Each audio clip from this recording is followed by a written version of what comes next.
It's another hot one today, about 95. You can hear the ACs are chooching. So some interesting things that occurred. The fridge is working now. It died and then it worked, and then it died and then it worked while Lexmarks was here. It's now July 8th. It varies a little bit like that, as you see. But it's been holding its own. There's no sun on the fridge right now. For 2 days, I would wake up in the morning and the fridge would be going zeep, zeep. But now it's zipping along, and it's cooling. It's definitely doing what it's supposed to. Why it did that for those 2 days, I haven't the slightest clue. I made some further adjustments to the temperature settings and that. I have it set to 45, 40 now. 45 is the high, 40 is the low. And it's working its way down. It's getting there.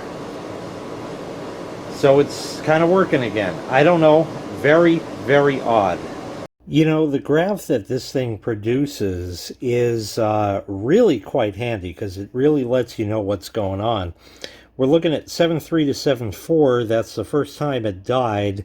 And toward the right, the blue line is where the compressor on the fridge is on. And you see that break in it. That's when I had it turned off for a while. And then it restarted. Of course, the temperature keeps going up for a while until finally it produces enough cooling and it starts going back down.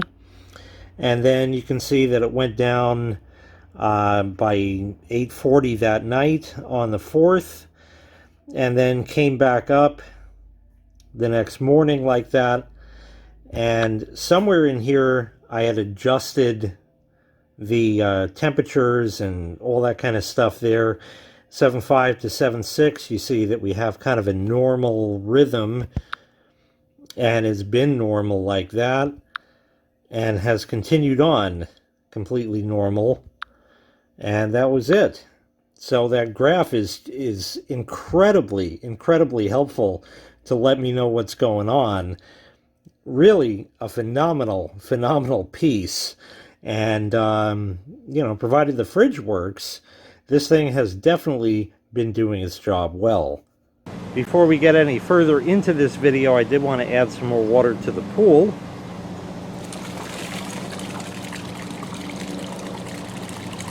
So that's working well. Not only is it nice to just have it underground like it was supposed to be all along, I still need to pull the hose out, but it's there nonetheless. There are cicadas now. They just came today. I heard them for the first time. Kind of early this year, July 8th. We usually hear them like August, and that kind of signifies the back to school BS and all that. But I like the fact that I have a new end on that is also easily replaceable, because that way I can put my gallonometer on there. I'm not going to bother now because I really don't need that much water. Maybe an inch and a half or so, something like that. But the old fitting was just too rotten from the chlorine in that. I could have replaced that too, but this just spins out and a new one spins in, and that's all good. It was also kind of funny because I saw on an online forum somebody in the next town who is in a different water district, in other words, a different water company, said they have the online app thing and it tells them how much water they used in the last 24-hour period. So they set it up on a day where it ran their sprinklers, and they said they have 8 zones that run for 20 minutes apiece, and they dumped 1,000 gallons on their lawn, and it's every other day. That's a tremendous amount of water. If I did that here and it was 1,000 gallons, that would be $10 per water, and that would be 3 to 4 times a week. So that would be 60 plus another, so $140 a month to water the lawn. That's costly for me. They further said that their company has pretty cheap rates. That's nice. So, some last minute things that Lexmarks 567 and I got up to, well, kind of more he did than I did. He brought a ladder and got up on the roof there, because you can see just the very top corner of the house there where the white pipe goes into the black there. The birds, for some reason, for the last 5 or 6 years, decided that that would be an excellent place to build a nest, and it completely blocks that upper gutter. The gutter is, it needs a little work. Somewhere in this neck of the woods here, just past the vent stack about the middle of your screen, it tips down ever so slightly, but under most circumstances that's not a problem. One other thing that he did while he was up there, because I mentioned it, is that's my bedroom window, and if you take a look, oh, that was a bug. Cool. There is, I don't know where it is in the camera, it's hard to see, so I'll move out just a little bit. I think it's in frame there. There's a little break in the siding to the left of the window, and that piece of siding falls down. Now, last I was up on the roof a few years ago, I'd kind of mushed it back in place, so I asked him to do that, and he did. But I think it's going to fall again. I think my plan is they have the little white nails, like this one. They're short little white nails, so I thought about putting one of those right through the siding, and you would never see it from the ground, and that would kind of hold it. So I think that would be the next step if it falls down again. Curiously, that's on the right side of the house. The 4-ton unit just shut off, and I think the upstairs is still running. Curiously, this is on the right side of the house. The neighbor people happen to have the exact same thing in the exact same spot. Interesting. But that's for another time. So getting back to the nest, here's some of it. I don't know what the blue and white stripedy things are, and there's plastic pieces and whatnot. So yeah, the birds are doing what they're doing. And it's sort of interesting because I think the birds have upgraded over the years. See, years and years and years ago, you used to find when people had cassette players in their cars, you know, a tape would get eaten or something, they'd throw it out the window and the tape would stretch all the way down the block like that. So the birds would get that, gnaw off a piece of it, and take it to build their nest. But I think they upgraded to like CDs or even digital now, I don't know. She is very angry. Very angry. She is hot and overworked. You can hear the compressor in that. It's definitely going. I just checked the temperature before I came out, and quick reading said 60.0, and what is it, 95 out here? And yeah, I think so. I think we're doing okay. I should probably spray off the dirt on the fence there from the digging here, but that was a whole success. The pool pump also decided that it's unhappy, not because of the hot weather necessarily, it's just unhappy. It's sort of vibrating. Sounds to me like a bad bearing. And it's leaking. So I think, I hope it's going to last the summer, but I'm thinking I might have to replace it by next year, or at least it would be good to do it proactively, because the housing is cracked anyway. The thing is over 20 years old, so I figure, maybe it's time for a replacement. Of course, when it comes down to that, I'll hold on to the old pump theoretically could be swapped in if the new one fails, but anyway, that's that. So that brings us to our last item on the agenda, which is the Big 6. And if you recall from the video on doing the water conveyance project, we had a problem with the Big 6. It's not charging. The alternator appears to be bad. For you, it's been 3, maybe 3.5 weeks. For me, it's been only a couple of days. 5 days, in fact. Today is the 5th day. So I did what any other respectable person would do. I went online and I ordered a replacement, rebuilt Denso alternator. You can't get new ones. New ones, if you find them, there were a couple listings on Fleabay. Some guy wanted $800, another guy wanted $1,600. I don't know what the hell's up with that, but I think a reman Denso is going to be just fine. And I got a new serpentine belt because it's squeaky, and it's got almost 90,000 on it. And I should have that in within a week, and then I can bring the car over to Julio. Sometime in the interim, I ought to put the battery charger on the battery and charge it up good. It's hot. Probably not good to charge it in this kind of weather. You can, but probably not good. So we'll wait and see what happens with the car. Oh, incidentally, it was funny because the next day or the day after, I happened to get a random comment from a random YouTuber on a review video that I did a year ago. In fact, May of 2024, I think it was. The Ansel wireless car battery monitor. I think it was something like that. I'll put the link to it in the prescription. I completely forgot I had reviewed that or even had it.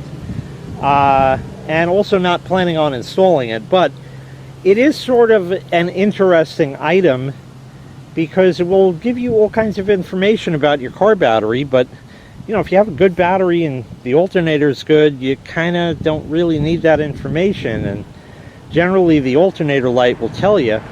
Now, the alternator light, interestingly enough, never did come on in the Big 6, and that's because the 13.2 it's still putting out is still within the threshold of good.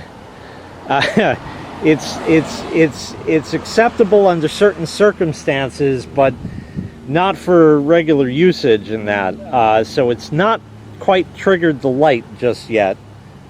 But in that video, I had hooked it up to the car and measured the voltage. Again, this was May of 2024, and it was putting out like 14.02 or 14.05. Definitely, that is more than acceptable right there. So clearly, we're looking at a bad alternator here, and the rest are just phantom codes and random stuff, hopefully. Really, really hopefully, that caused that. I think it's low voltage. I called and spoke to my dad and told him the story, and the first thing that came to his mind was low voltage before I told him about the alternator and testing the battery. Great minds think alike. The pool has been absolutely delicious. Everything has just been going very well with the swimmability and all of that. Don't know if it's quite in frame, but there's an errant Lex beer. That's Mike's Hard Lemonade. He's on that kind hard. Well, it does say hard lemonade, so that kind of explains it. I buy all the beer, so that's that. And he was a good boy. He drank all the beer that I bought. Actually, not quite. He had 4 left over. And I said, you're stopping at a hotel on the way back? He said, yeah. I said, they got a fridge in the room? He says, yep. I said, good. Let's see how many beers you got left to take with you. So I'm sure he enjoyed those on the stay over on his way back. All in all, a very successful 4th of July. Slime, great everything. Everything is just chooching along. Incidentally, the lawn is turning brown. I never did turn the sprinklers on this year. I opened them and tested them. but I never used them yet because we just had bouts of rain that were crazy. We're getting rain all this week. So what's one more day without water on the lawn? You know, it's just... And another great thing is it hasn't been growing. So I haven't needed to mow. So that's kind of nice also. We have one last little piece of unfinished business, however. The pipes. I need to pull them back out of the ground and put them away. So I'll find them for next year. But there was an errant bottle rocket that is still live. But it's got a very short steek. And it's just been sitting around on the little black table. So I think this would be a good time to light it off. Boy, the ends of these are kind of knackered, these pipes. I guess from hammering them and whatnot, but yeah.